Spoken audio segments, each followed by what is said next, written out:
Hello Mark, my name is Lydia and my student number is S0441051056. The title of the speech is How to Spot a Liar by Pamela, Meyer. I'm a freshman at NCUE. Okay, now I don't want to alert anybody in this room, but it's just come to my attention that the person to your right is a liar. Laughter. Also, the person to your left is a liar. Also, the person sitting in your very seat is a liar. We're all liars. What I'm going to do today is I'm going to show you what the research says about why we are all liars, how you can become a lie spotter, and why you might want to go to the extra mile and go from lie spotting to truth seeking and ultimately to trust building. Now, speaking of trust, ever since I wrote this book, Lie Spotting, no one wants to meet me in person anymore. No. They say, it's okay, we'll email you. Laughter. I can't even get a coffee date at Starbucks. My husband's like, honey, dissipation. Maybe you could have focused on cooking. How about French cooking? So before I get started, what I'm going to do is I'm going to clarify my goal for you, which is not to teach a game of gotcha. Lie spotter aren't those nitpicking kids, those kids in the back of the room that are shouting, gotcha. Your eyebrow twitched, you flared, you're not sure. I watched that TV show lie to me. I know you're lying now. No, lie spotter are armed with scientific knowledge of how to spot deception. They use it to get to the truth, and they do what major leaders do every day. They have difficult conversations with difficult people, sometimes during very difficult times, and they started up that path by accepting a proposition, and that proposition is the following: lying is a cooperative act. Think about it. A lie has no power whatsoever by its mere utterance. Its power emerges when someone else agrees to believe the lie. I know it makes sound like tough love, but look, if at some point you got lied to, it's because you agreed to get lied to. Truth number one about lying. Lying is a cooperative act. Now, not all lies are harmful. Sometimes we're willing participants in deception for the sake of social dignity, maybe to keep the secrets that should be kept secret. We say nice song. Honey, you don't look fat in that. No. Or we say February of that degradity. You know, I just fished that email out of my spam folder. So sorry. But there are times when we are unwilling participants in deception, and that can have dramatic costs for us. Last year saw $997 billion in corporate fraud alone in the United States. That's an eyelash under $1 trillion. That's 7% of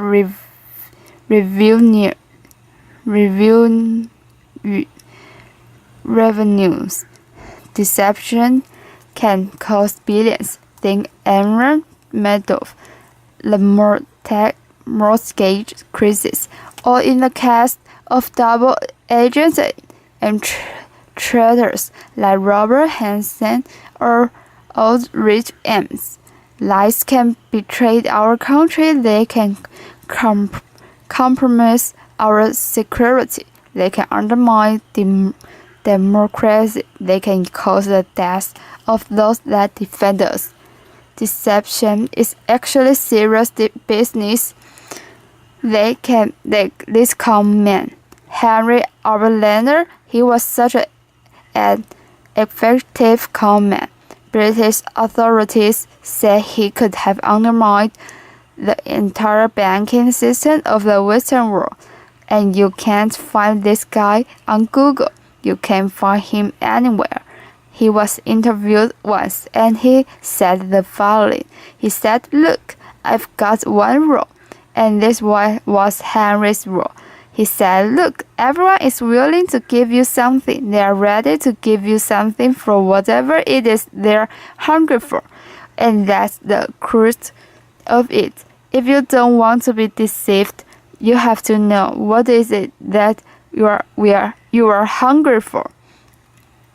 And we all kind of had to admit it.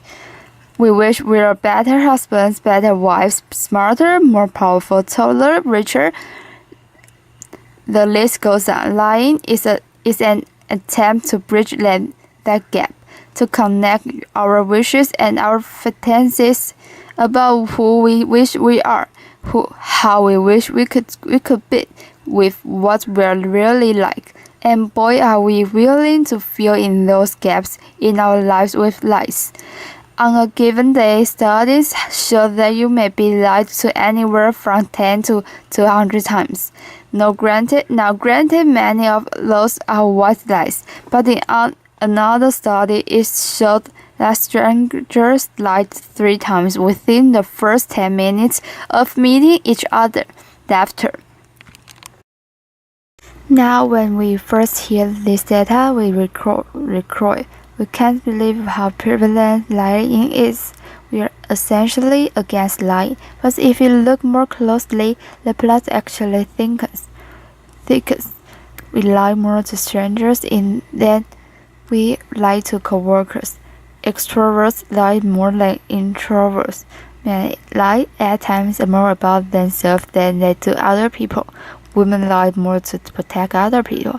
If you are an average marriage couple, you are going to lie to your spouse in 1 out of every 10 interactions. Now you may think that's bad. If you are unmarried, that number drops to 3. Lying is complex. It's woven into the fabric of our daily and our business lives. We are deeply ambivalent about the truth. We praise it out on an as-needed basis, sometimes for every good reason, other times just because we don't understand that gets in our lives. That's true. Number 2 about lying. We are against lying, but we covertly for it in ways that our society has sanctioned for centuries and centuries and centuries. It's as old as breathing. It's part of our culture. It's part of our history. Think Dante's, Shakespeare's, the Bible, news of the world, laughter. Lying has evolutionary value to us as a species. Researchers have known that the more intelligent the species, the larger the neocortex, the more likely it is to be deceptive. Now you might remember Coco. Does anybody remember Coco, the gorilla who was taught sign language? Coco was taught to communicate via sign language. Here's Coco with her kitten.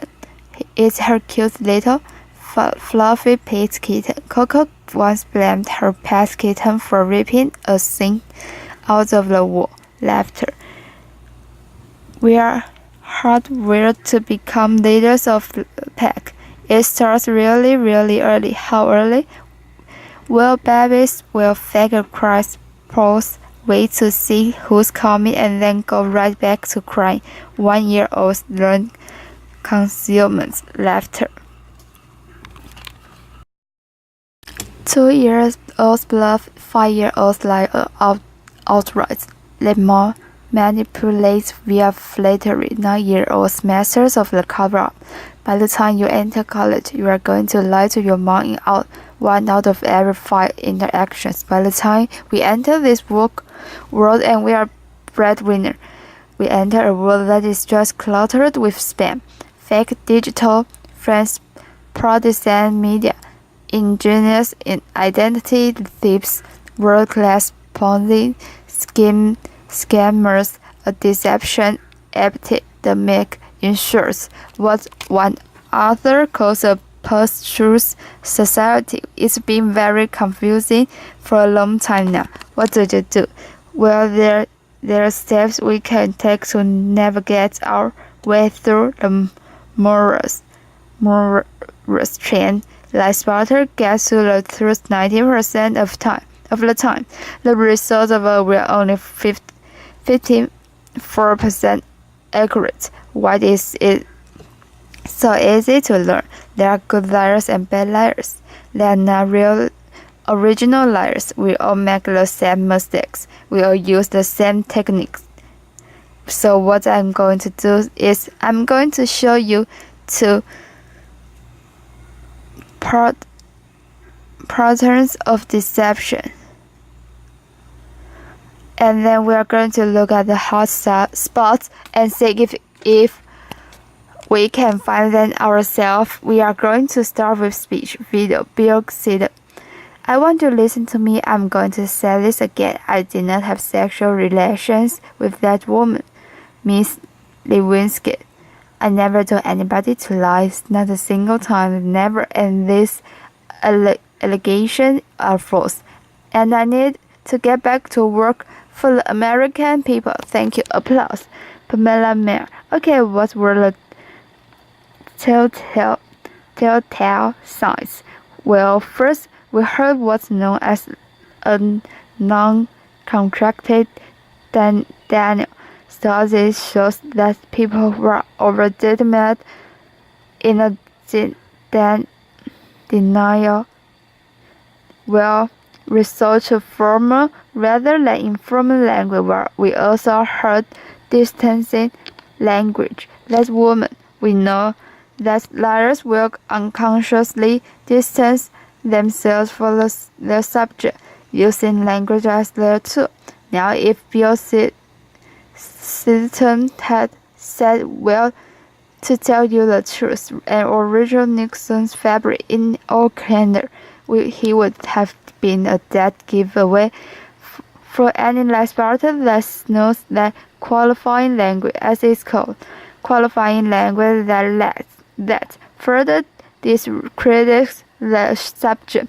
Now, he had repeated the question in its entirety, or if he had peppered his account with a little too much detail, and we're all really glad he didn't do that. He would have further discredited himself. Freud had it right. Freud said, look, there's much more to it than speech. No mortal can keep a secret if his lips are silent. He chatters with his fingertips, and we all do it no matter how powerful you are. We all chatter with our fingertips. I'm going to show you Dominic Strauss-Kahn with Obama, who's chattering with his fingertips left. Now this brings us to our next pattern, which is body language. With body language is what we've got to do.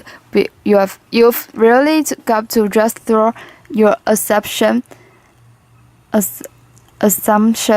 out of the door. Let the science temper your knowledge a little bit, because you think liars forget all the time. We'll guess what? They're known to freeze their upper bodies when they're lying. We think liars won't look you in the eyes. We'll guess what? They look you in the eyes a little too much, just a compensate for that means. We think warmth and smiles convey honesty, sincerity.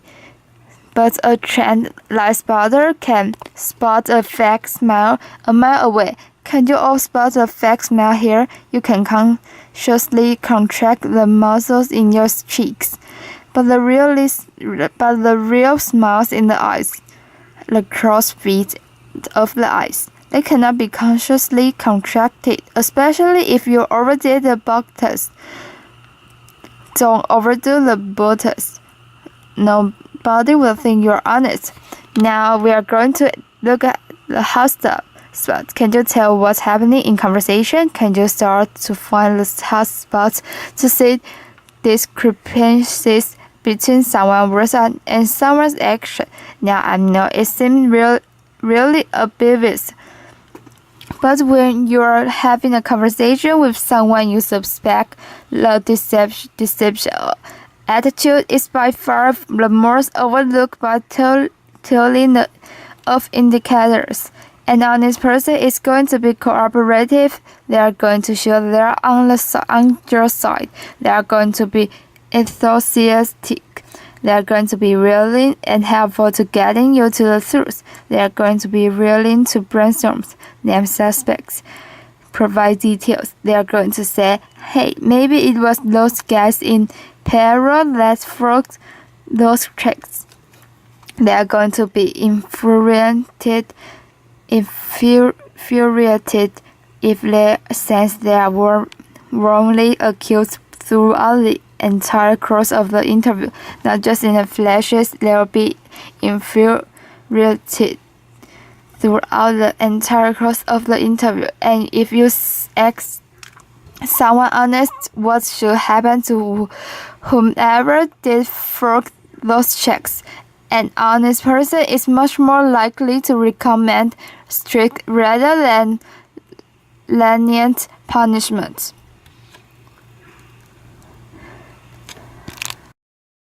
£400 electronic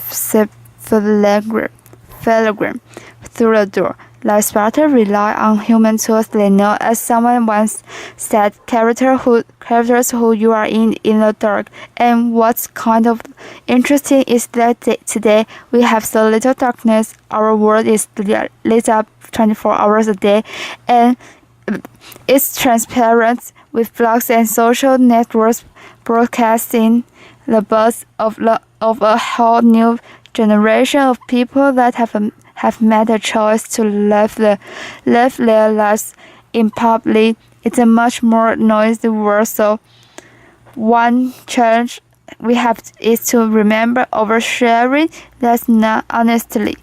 Our manic tweeting and texting can bring us to the fact that the subtleties of human tendencies, character integrated, is still what matters. That's always what's going to matter.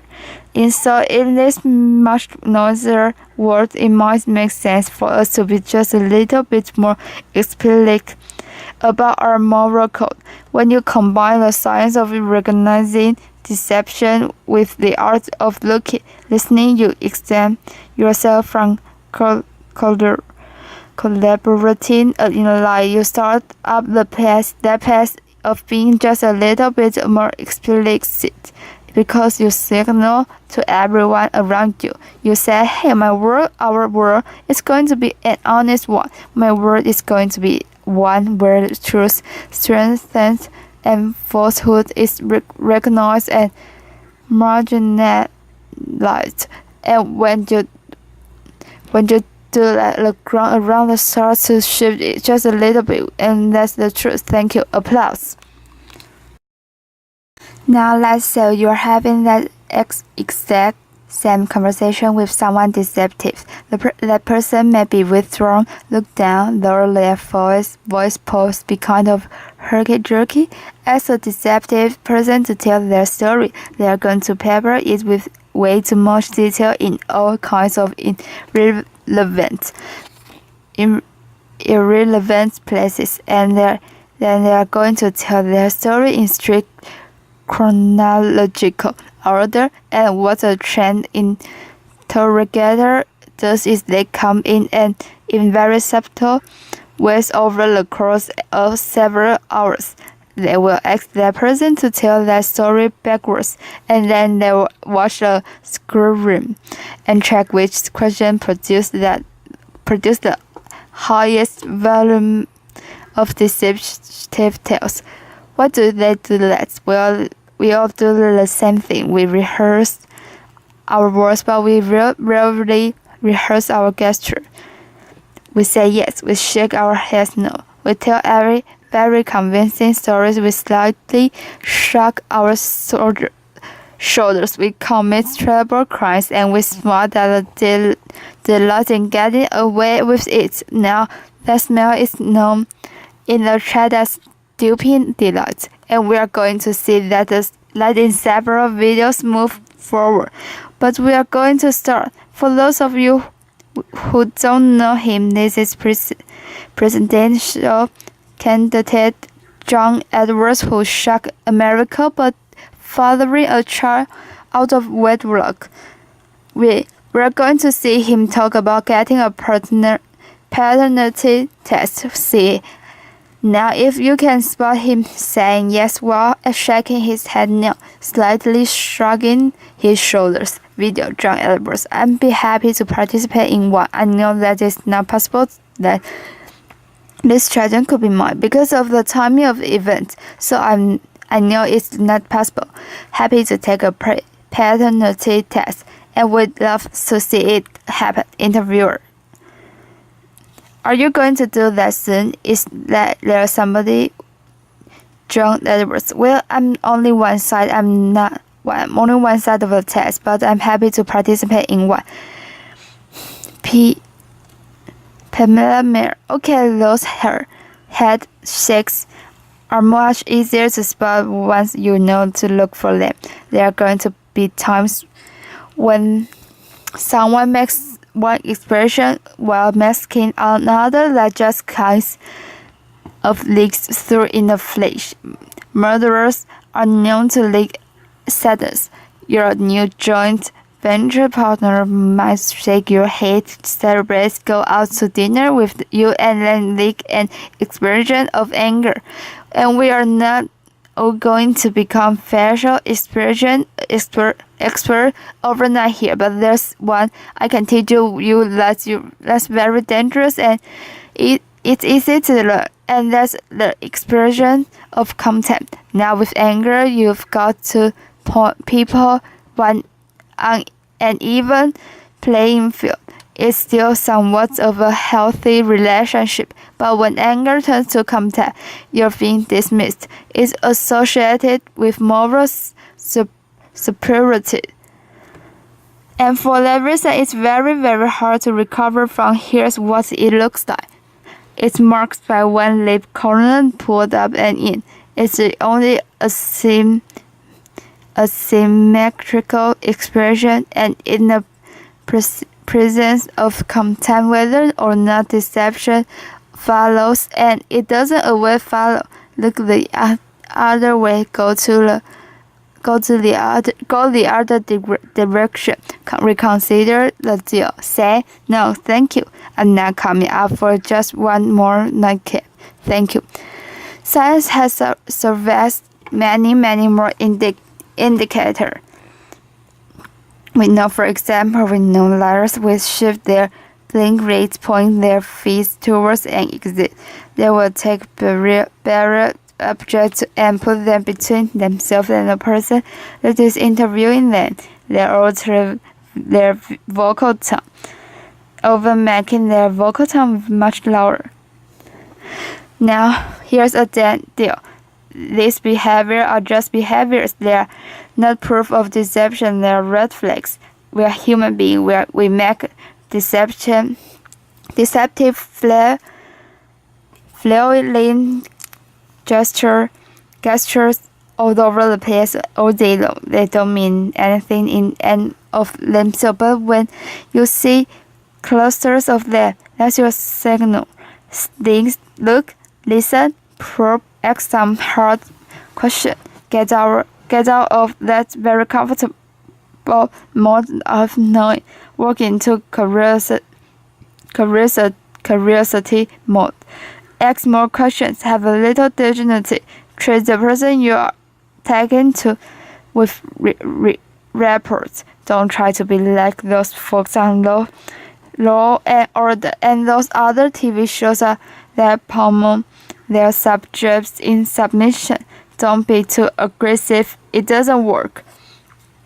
Now we've talked a little bit about how to talk to someone who's lying and how to spot the lie. And as I promised, we are not going to look what's the truth look like, but I'm going to show you two videos, two murders. One is lying, one is telling the truth, and these were surfaced by researcher David Matsumoto in California, and I think they are excellent example of what the truth looks like. This mother, Jan Doms, shot his kids at close range, drove them to the hospital while they bled all over the car, claimed a scratch. Her stranger did it. And you'll see when you see the video, he can't even pretend to be an agonizing mother. What you want to look for here is it's an incredible discrepancy between horrific events that he describes and her very, very cruel demeanor.